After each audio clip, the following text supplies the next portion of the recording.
game, just going for the power picks.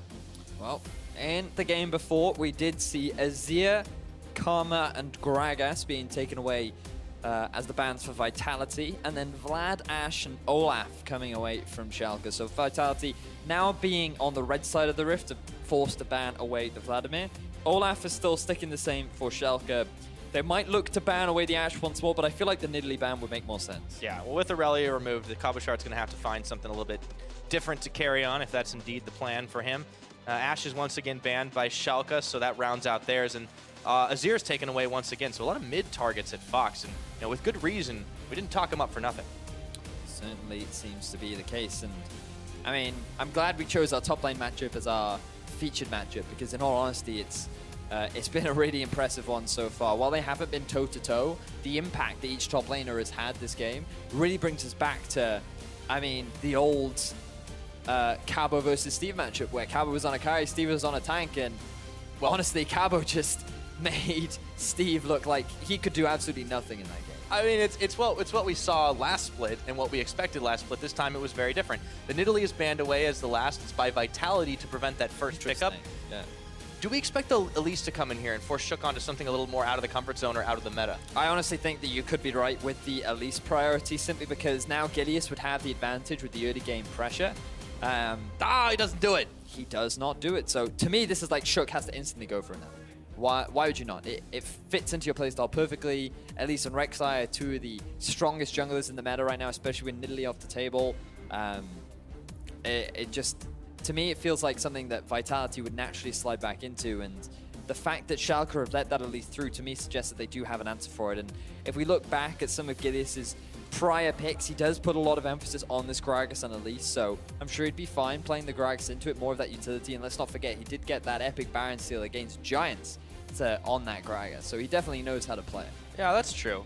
I'm a little bit more curious about the Karma first pickup. It is very powerful and it has been valued quite a lot by a number of teams, but Schalke aren't the biggest Karma first pick team.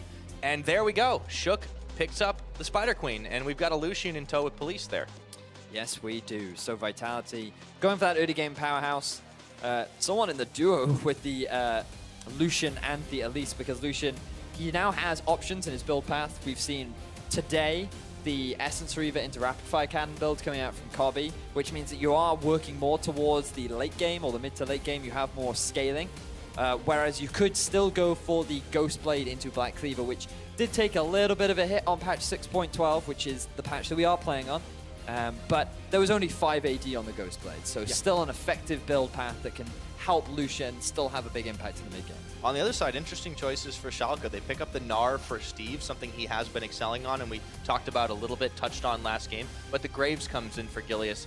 The Graves that was very, very powerful and contested really last split, and has kind of started to see more play, but not a whole lot, especially with the Rek'Sai still available. I'm a little surprised by that. So this is actually really interesting, because I was having a conversation with a good buddy of mine from the UK, and he was telling me how Graves jungle seems to be rising in popularity a little bit more, because you now have a lot more burst potential if you actually decide to go Thunderlords and Xerxes Greaves. Because of the changes to Xerxes Greaves, we have a little bit more attack speed. Whoa! It actually hold has on. a lot of value. We'll get to that in a second. We got a Kennen. I'm excited. We'll talk about in a second. We'll get there. I am also a Kennen expert, which is great. Okay, excellent.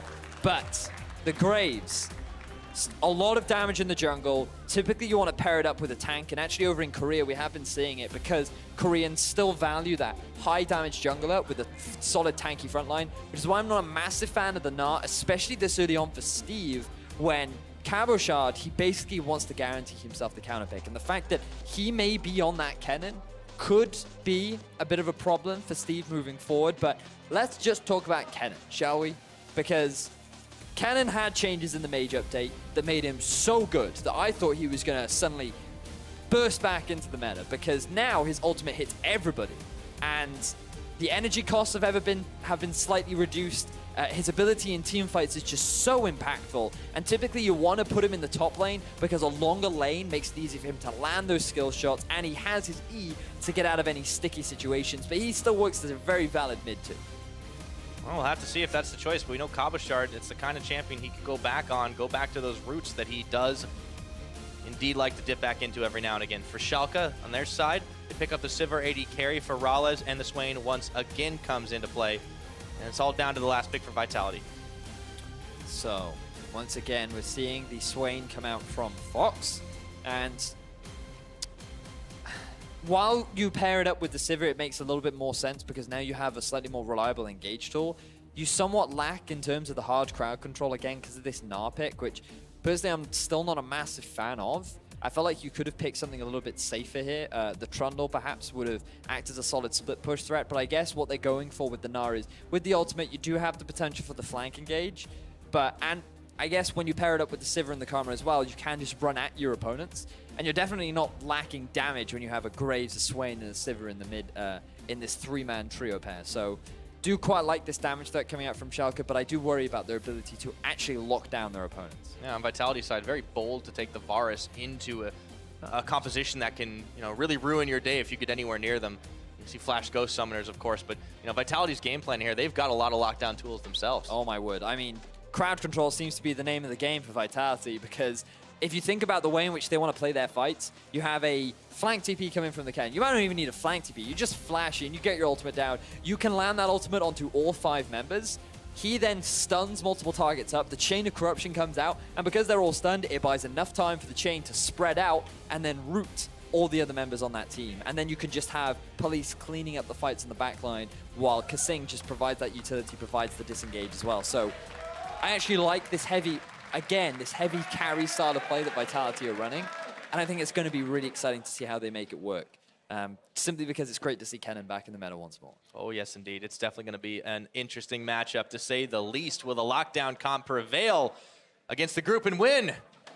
That's a good old Sivir comp for you. Hashtag S04 if you think Schalke is going to be able to return this one to a 1-1, or if Vitality can knock out only their second 2-0 in the summer split so far. Hashtag VIT win. We're about to find out because we're loading up onto the Rift. Game 2, Schalke and Vitality. And if Vitality can secure themselves a second win here, that would be fantastic for them on the standings. It would help them gain a little bit more ground towards the playoffs. And given that we've seen such mixed performances from all the teams in Europe, and seeing as, to be honest, we're now at the halfway mark, every win counts right now.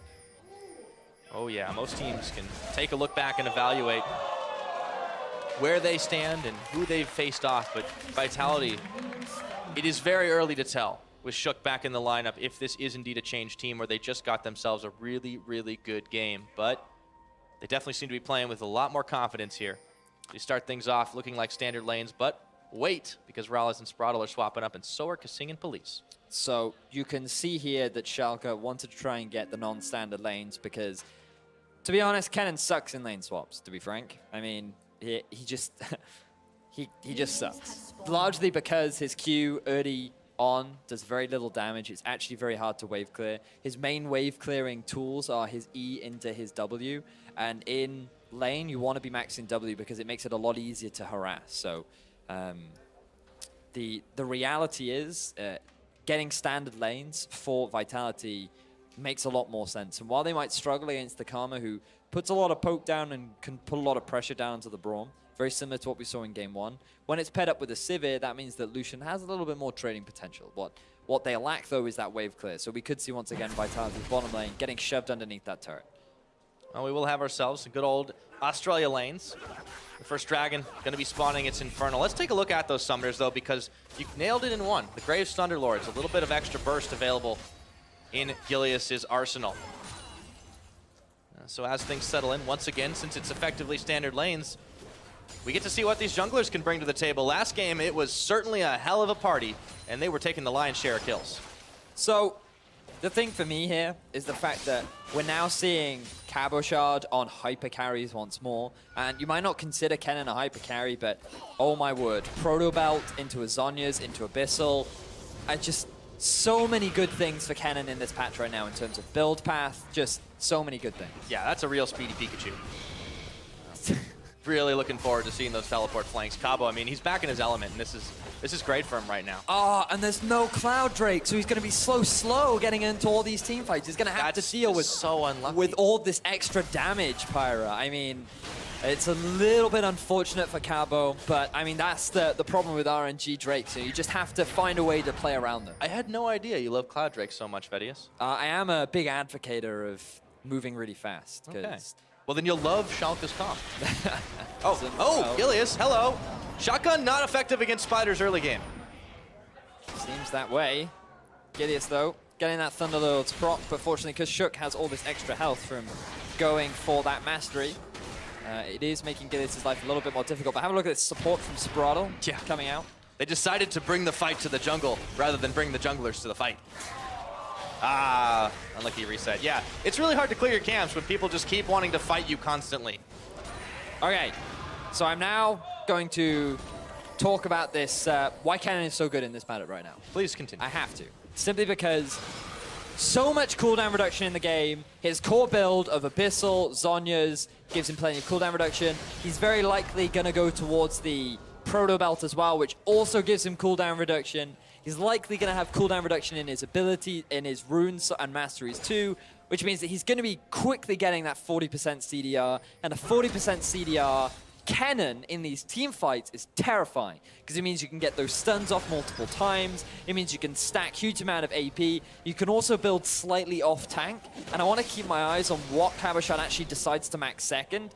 But also, he can be such a massive lane bully because the range on Steve is actually quite short, and every time Cabo is going to pick himself up this lightning mark on his 5th hit, it means that he can just walk up, play hyper aggressively, and he's always going to be able to land that damage down. And this is why Kennen in the long lanes can be such a massive bully, and even if a jungler comes, he's fine. He's got his lightning rush to escape from any dangerous situation, and it's just enabling Cabo to be what we used to see from Cabo, this hyper carry top.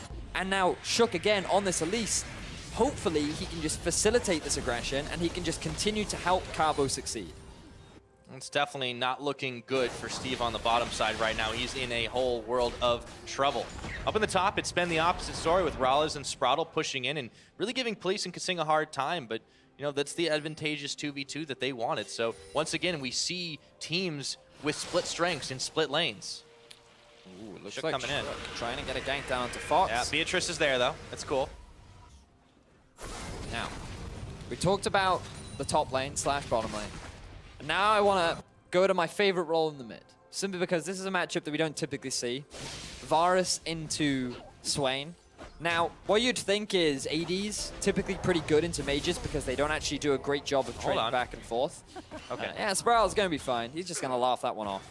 But yeah, the problem is for Nukeduck is every time he walks up to farm, Fox can always throw down that harass. And now the fact that he's level 6, the amount of sustain that he gets back means that he will out DPS Nukeduck in the vast majority of instances. So I can understand why Nukeduck has picked the Varus compositionally, but for the matchup, this is definitely a rough one for Nukeduck. And he's done a pretty good job of farming underneath the turret. He's going to be able to pick up this wave, and that's largely due to the fact that that one gank from Shook prevented Fox from being able to shove that wave underneath the turret, and that meant that Nukeduck could set up a bit of a pseudo-freeze, and that's how he's now building up the CS advantage. Yeah. So Shook, again, helping his laners out where they need it. And this is the X factor when you have teams just fairly evenly matched with strengths and weaknesses kind of complementing one another. Cabochard continuing to force Steve away from this, and the CS gap just keeps on widening. Nukeduck is doing a pretty good job at forcing Fox, you know, really into the zone here and out of his own comfort zone. But it does seem like we are settling in for a much slower game than we had last time, although we can hardly blame the teams for that. You know, Sifa said that in Game 2 between Splice and UOL, and then we saw all the action kick off at 7 minutes in the game. So I'd be careful, Pyra. Teams love to catch you off guard. Well, you know, the caster curse is a very real thing. It does happen from time to time. You know, and there's an Infernal Drake on the map too, so I suppose it would not do well to underestimate these teams' ability to go straight for the jugular. Shook is going to be going in for a little bit of warding himself. The blue buff not yet spawned, so he can't get it. But they are aware of his presence right now as he goes a-roving, trying to find any stray camps. He just wants to keep that pressure on with the deep vision. Just look at the number of wards that are in the top half of Schalke's jungle right now. And Gilius, he can't quite match the same sort of pressure. Not going to be able to get the ward to the disappointment. Nukeduck gets locked up. Chains are on. Fox, though, it gets turned around right back on him, and the minions are assisting. Yeah, he's still Swain, but got to be careful. That is one point that I did not mention about the fact that the E from Nukeduck actually does apply grievous wounds, which is a very valuable thing as a TP comes in the top lane. They're going for Sprattel and MrRalleZ. That's gonna be the Karma. E popped, inspired by it. They get themselves away, dodging away for most of the CC, but will it be enough? No! First blood over to Police, looking for Sprattel, and it's Cabochard who nets himself some gold. Clean execution coming out from Vitality. MrRalleZ had already burnt his flash, same for Sprattel to try and avoid the engage from Shook, and that made it so easy for Cabo to guarantee that his ultimate would land. And in all honesty, that was just a bit of a misplay from Schalke. They should have been more mindful of Cabo rather than Shook, and they end up getting punished for it. And Cabo picking himself up his first kill of the game is going to be massive for this Kennen.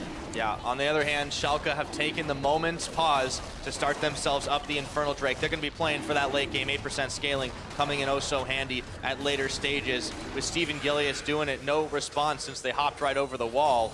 So Vitality might have gotten themselves 2 quick kills, but they do pay for it.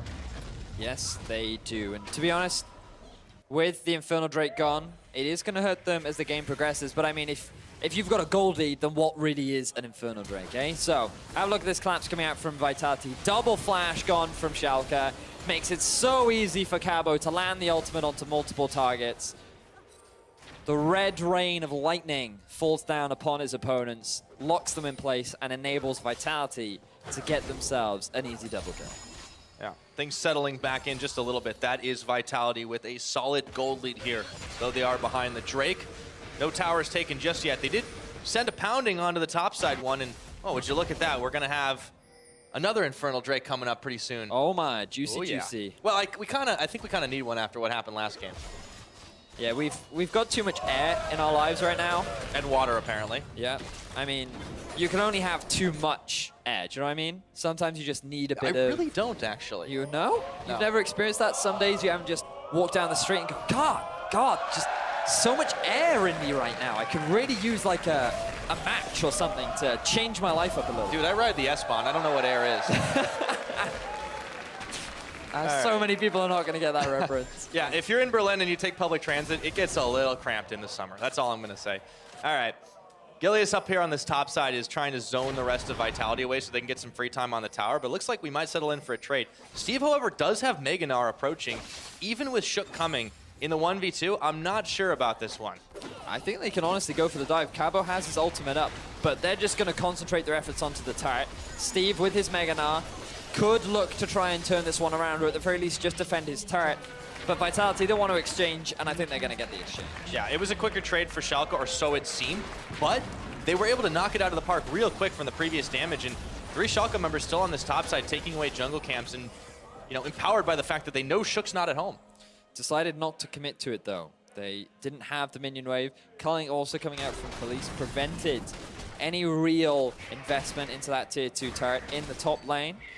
And that is just going to result in Schalke stealing away some of the jungle camps and returning to normality. So now we are going to be in a bit of a lane swap scenario in terms of how you actually prioritize your laners. Because notice that the lane is actually pushing towards Schalke right now, but MrRalleZ, he's going to push this one out, so it would be better to actually send the Kennen up there and send both Police and KaSing to the bottom half of the map to then push that wave underneath the turret to then get it bouncing back to you so that you can then have Cabo collected later. So the fact that they're sending Police up to the top lane could hurt Cabo later on, but the fact that Steve, he's actually missed a bit of an opportunity because he's just shoving the wave back underneath the turret, and they're not going to deny Cabo anything. No, and Cabo, it's going to be hard to deny him a lot of the action right now as well. He finishes his proto belt, so that is going to be a real speedy Yordle as he goes running through the fights. And he's going to go for the Abyssal next. You can see he's picked up that Fiendish Codex, decided that he's not going to prioritize the magic resistance, largely for his lane opponent, but also because Fox is the only major magic damage dealer. But it is too valuable of an item on the Kennen to just ignore it. So he's going to pick that one up next, followed by the Zhonya's to allow him to stay nice and healthy and tanky in these fights. And I mentioned earlier on, I want to keep a record of what he's deciding to max. He is going for the Shuriken max second. And the only reason I mention this is because some Kennens have, in the past, maxed E second, only because it actually gives you armor and magic resistance when you're in that electrical surge. So you can be surprisingly tanky in this Kennen, running into fights where people think they can nuke you down, but on top of an Abyssal Zhonya's and the extra MR and armor you get, he becomes a pretty beefy frontline. Yeah, but for the time being, they're not too worried about what they're going to be able to get done in fights because they just keep trading in towers. We already had the top trades and bot trades, but the inners actually go as well. So neither team bites on the other's bait, and as a result, that's a lot of gold flowing in. But you can see Vitality are actually committing to this with Cabochard, but Schalke around the side to dive onto Nukeduck. In they come! He lands the chains, but the blowback is there, and Nukeduck flashes the wall! He gets away! I don't believe it! In comes Cabochard to save the day! Or is he the one that's gonna pay the price? It looks like it. MrRalleZ will fall on top, though. A 1-for-1. Oh my word. I thought that was going to be such a massive cleanup for Cabo, but a quick exhaust coming out from sprattel mitigates so much of the damage, and that results in Cabo being on the back foot, getting caught up by the never move, and things just went wrong. But MrRalleZ, for some reason, he ends up staying underneath the turret a little bit too long and gives away a return kill. Yeah, Shook is going to be going in for sprattel, and they managed to get away as they clear the wards. Oh man, the crowd is definitely getting pretty hyped for today's games. Yeah, Nukeduck, I mean, he was a dead man here, but what do we say to the God of Death? Not today. Not today, and good ultimate coming out from him, but then look at this from Cabo. Very quick exhaust, and MrRalleZ, he doesn't even realize he's, oh my word, that was so good, because he doesn't realize he's still tanking the turret. He wants to go back in to help Fox out, and then because he actually walks back in range, Cabo gets the stun off with his W at the last second and is able to get the return kill. So really impressive stuff coming out from Cabo to net 1 kill. Yeah, that's what we call an oopsie, unfortunately. Steve, he's moving on up in Gnar, and he does get a big one against the wall. Shook, though, is going to have to burn his flash to get away. No follow-up there from the rest of Schalke. And Nukeduck just keeps on pushing them away from the tower. Yeah, we're definitely in for an action-packed game, that's for sure. It's just a little less death-filled so far. Certainly seems that way, but now with the Infernal Drake having spawned, that could very likely change. Cabo, he has his ultimate, but he has no flash, and I think Vitality are just going to have to concede it. Yeah, Schalke's right on it, and they do take it, but they give up Gilius. It's a 1 for Dragon.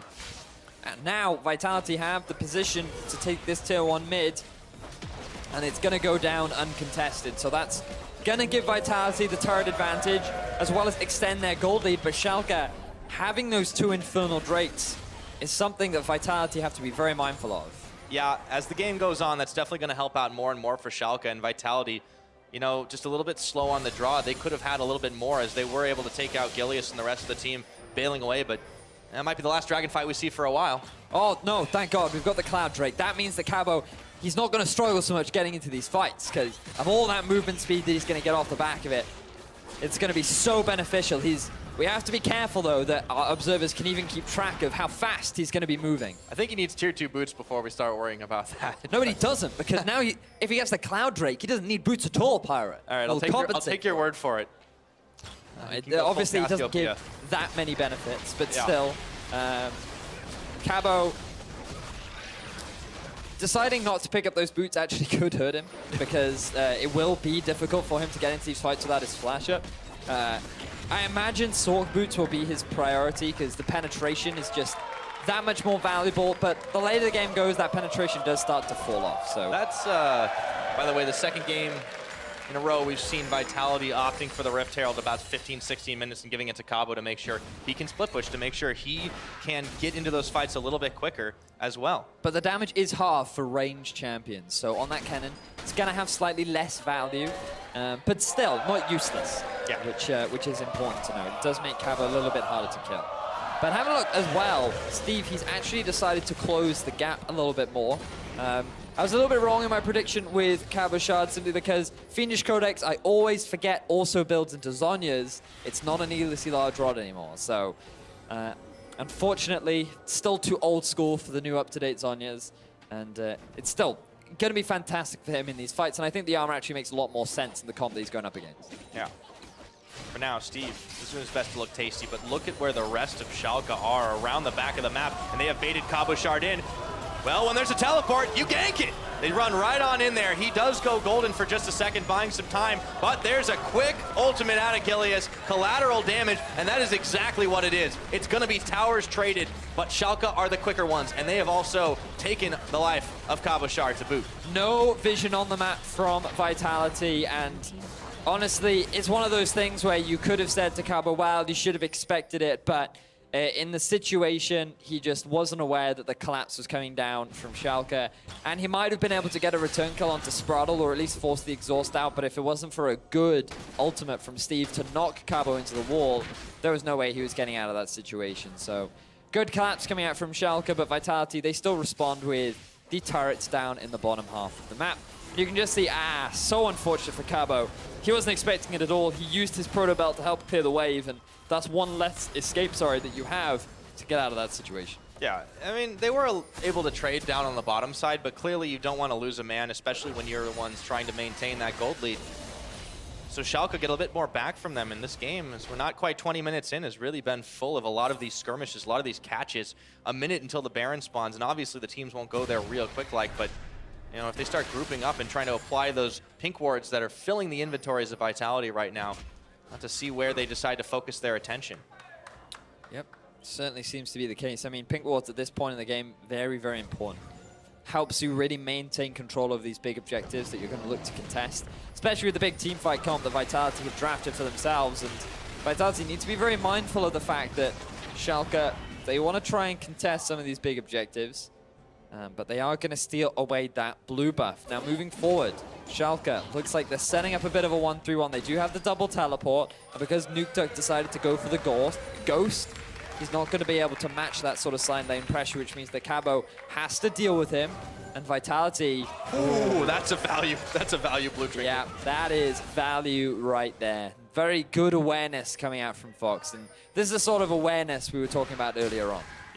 You can still see in the builds alone how Schalke are fearing and respecting Cabochard right now. 3 Merc treads across the board. Oh, yeah. Yeah, that just says we don't want to deal with you. Makes a lot of sense. I mean, there's a lot of CC in general. Yeah, there is a lot of CC. So the Merc tread's definitely making a lot of sense. You want to pick up that tenacity as soon as you can. But still, the fact that Schalke, right now, even in a gold deficit, have themselves 2 Infernal Drakes. Their mid laner is pretty healthy right now. The only one that's really at a deficit is MrRalleZ, who, even in that deficit, still working towards completing that second item, which is likely going to be finishing relatively soon. Yeah, he's almost got the gold to pick that item up, so Schalke, they're not too far behind. There's plenty of room for them to come back into this game. They just have to be very mindful on how they execute these fights, and that exhaust from sprattel really could be game-changing. Yeah, waiting for the power spikes too. I mean, you've got 2 Infernal Drakes right now. That gives you 16% of your AD and AP bonus. You've got Fox, who we've seen really step up in the clutch when he becomes a late game monster. We've got, you know, Graves should be fairly hard to kill the longer this game goes on as well, but I feel like the back of this is going to be on engages with Steve. The Steve engages will be important, but you also have to bear in mind that MrRalleZ can force these fights as well. It's not that hard to... MrRalleZ on the hunt into the sprattel mantra E means that you have a very quick comp. Stack a Cloud Drake on top of that, and you basically become like an Olympic running team. All right, I get it. We're fighting over Vedius. You've convinced me. But still, in all seriousness, that it will add an ever so slight more value to this very fast running comp, and it makes it that much easier for Steve to actually get to the backline and land that big AoE Gnar ultimate to set up for his team to then try and take the fight. Yeah, so Cloud Drake gets quickly dispatched by Schalke. They've been the Dragon Masters this game. Yep. And even though they're down about 3,000 gold here, Vitality have not really punished them any further. They've not gotten any deep vision outside of a couple of stray wards in that jungle. The one gank attempt they did make in the last few minutes was thwarted by a blue trinket. Schalke seem to have stopped them from really pushing their edge. Things of Vitality, that's fine, because they are a composition that is more about 3-item spike rather than the 2. Because Lucian, going for more of the scaling build in the S04 rapid fire cannon, going to be looking to pick up, I believe, an Infinity Edge next, followed by Nukeduck. He wants to complete that Mortal Reminder to help deal with the Swain. And then Cabochard he wants to finish what looks to be a Void Staff. So decided not to go for the Abyssal Scepter. I can understand why, but I feel like he loses a little bit from it. Instead, he still wants that penetration and has decided to pick up the early ability power in the form of that Void Staff for his third item. Once these third items are done, that's when Vitality is saying, okay, we feel a lot more confident to try and force these fights right now. And so as long as Schalke just keep farming along and allowing Vitality to do this, I think Vitality are okay with that. Well, Schalke, they're the ones that went to hunting, but it's Gilius who gets caught. He does throw down collateral, dashing away. Quick draw to avoid the damage, but that is going to be all there is to that fight. Meanwhile, the push continues. Teams keep banking that gold, waiting for those third items, waiting for those fourth items, just continuing to let the game progress as it will. 23 minutes on the clock is the current time, and Baron starts to get more and more real. Teams pinging it out.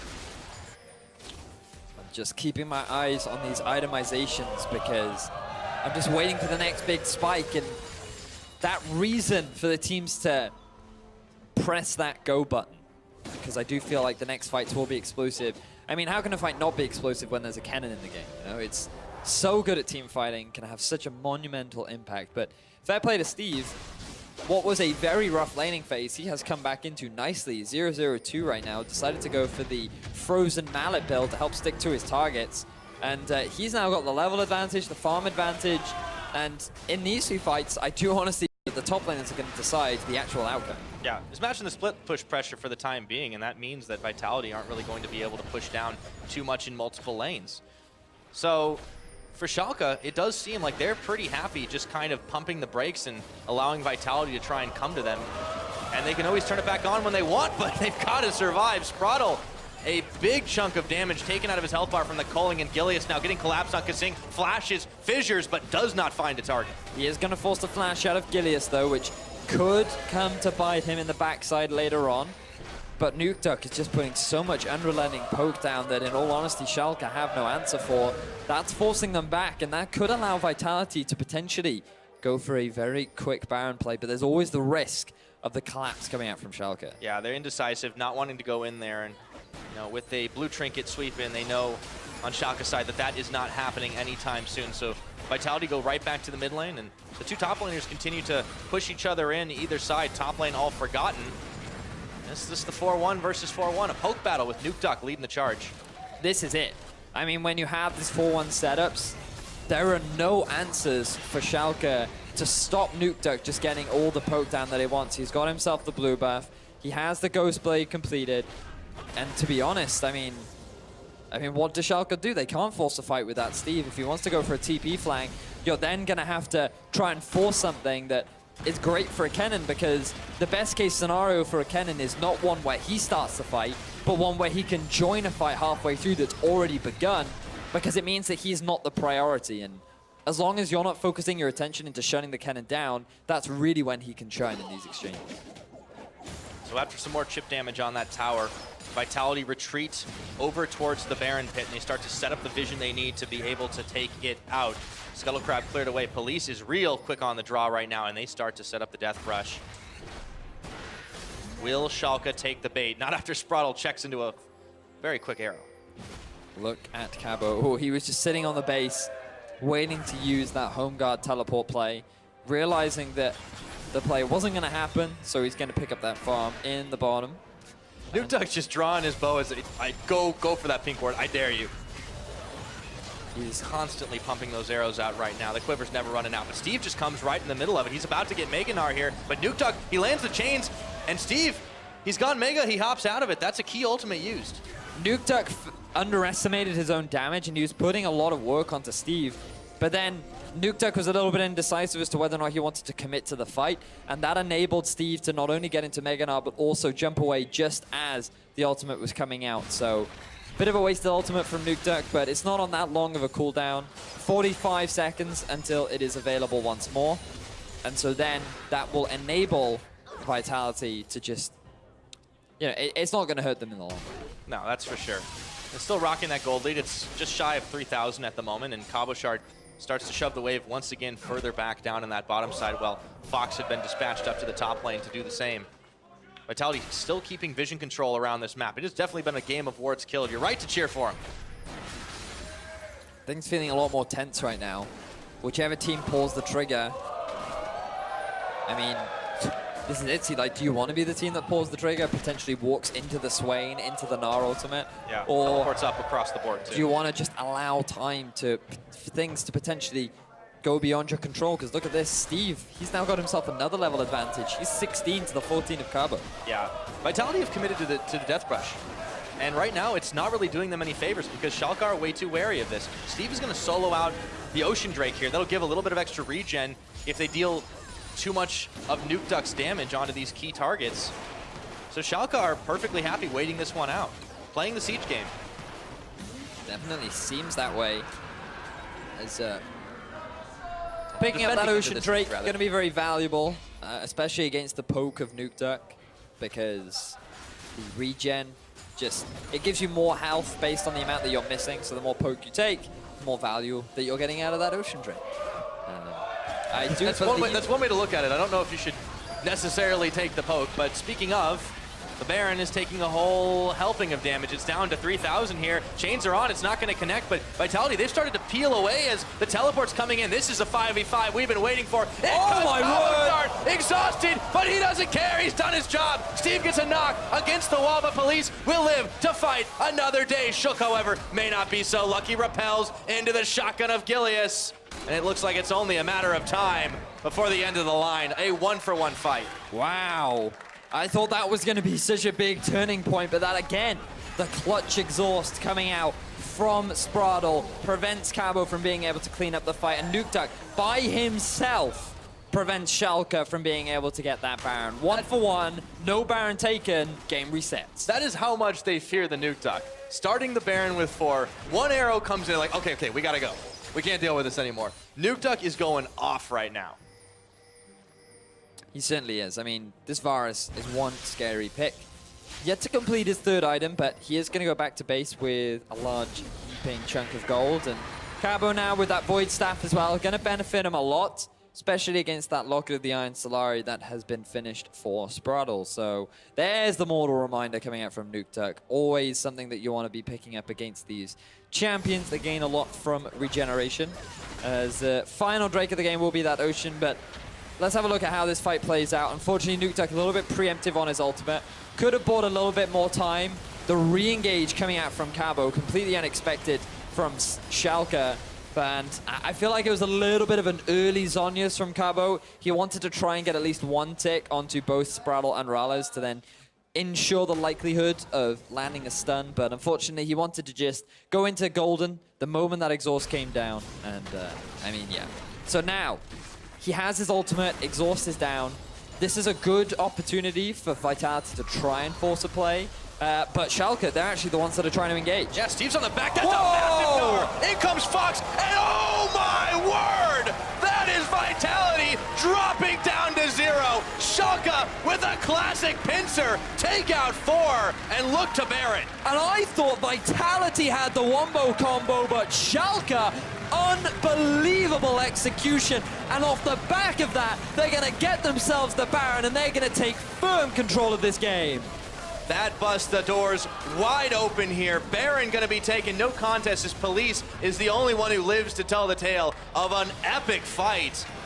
Schalke now in control. Just ridiculous. I was not expecting that to be the game-changing play. We've been talking so much about, do you want to be the team that engages or gets engaged upon? And Schalke quickly decide, enough of this back and forth. Let's just force the fight. Cabo had his ultimate, they didn't have exhaust. They're not going to be able to get themselves an inhibitor, but they can be pretty happy with what they've gained. Oh, you can say that again. So Vitality spawned just in time to start saving their base, but they've got to deal with 2 waves pushing against them in the top and the bottom. So many dragons coming into play here, but let's see how this positioning changed it all. Instant ultimate from KaSing. Into the stun, Fox coming in from the flank. Gilius landing his ultimate and damage onto multiple targets. And then on top of that, the multi-target damage coming out from MrRalleZ. Just everything lined up so beautifully. Like, I'm looking up in the ceiling right now with my eyes closed, you know, just very much the, perfect, so good. I mean, that's one of those, you know, wombo combo moments that will live on for eternity. So good coming out from Schalke. Yeah. Every time you hear that Sivir ult, you start to hope that something like that might happen again. On the hunt, Pop, looking for KaSing and Elise, who are hot-footing it back into their own base. They have lost a lot of ground in a short amount of time. Next Dragon, as you mentioned, the final non-elder of the game is going to be the Ocean, but you know, with the way Schalke are controlling right now, they may not even need to opt for it here. Waiting around the corner. A little bit of an anticlimactic ultimate coming out from MrRalleZ. Not going to force any objective, but again, also pretty low cooldown, so it will be ready for the next fight. Big question now, as we always have with a lot of these middle-of-the-pack teams, is how can they now break into the base of their opponents? They have the 1-4 setup, they have the Baron-empowered minions, but there is a lot of poke and a lot of wave clear coming out from Nukeduck that Schalke have to somehow find a way around. Schalke trying to even up this series, 1-1. Vitality just hoping desperately to pick themselves up a full 2-0, but Cabochard is keen to turn it around. He goes golden after his full channel, but it's just not enough damage anymore. Having to burn flash, and he's got nothing left in the tank. Steve, a big Gnar against the wall, and they get two just like that. It's inhibitor time with MrRalleZ on the hunt, finds Nukeduck, boomerang out, forcing Shook back, and Fox can't quite finish the job, but they're back to Fountain, licking their wounds, and Schalke are knocking on the front door. And look at those death timers. There is no way that Vitality are going to have enough to stop this push. Schalke, they're going to be able to equalize the series 1-1 and knock down Team Vitality. Cool, what a game. That was fun. Oh yeah, what a series, man. All said and done, it's 1-1, but these teams really showed up to play today. I don't know what they were eating for breakfast, but I want some. And, I mean, you saw that final team fight. We're likely going to get a replay of it later, but the attempt of Cabo to try and clutch back what was left, going for that flank engage, it just wasn't enough, unfortunately. 2-4-2 on the Kennen. Things looked super promising earlier on.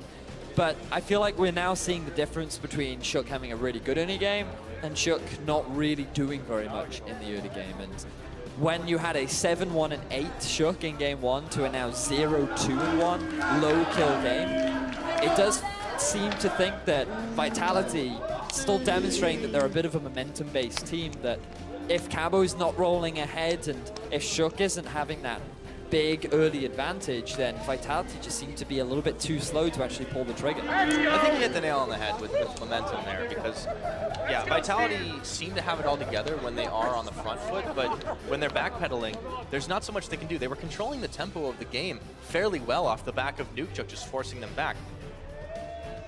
But nonetheless, they still seemed like a much more cohesive team than we have seen from them. And this loss, though they, was pretty much off of one big fight, it was not brutal. No. They did not get completely demolished, and that is a very hopeful thing for this team that is trying to claw back their reputation here in Europe. And we heard from them saying that we know we're not a great team right now. We know that we're not performing as well as we should be. And we'll take ties. We just want to make sure that we can get some wins on the board. As long as we're not going 0-2, we're a happy team right now, because we know we've still got growth, and all that really matters is playoffs. Yeah. We're at the halfway mark right now, and Vitality, they're comfortably sitting in the middle of the pack. And so they just need to make sure that they don't lose any big games, and playoffs is their goal. So as long as they can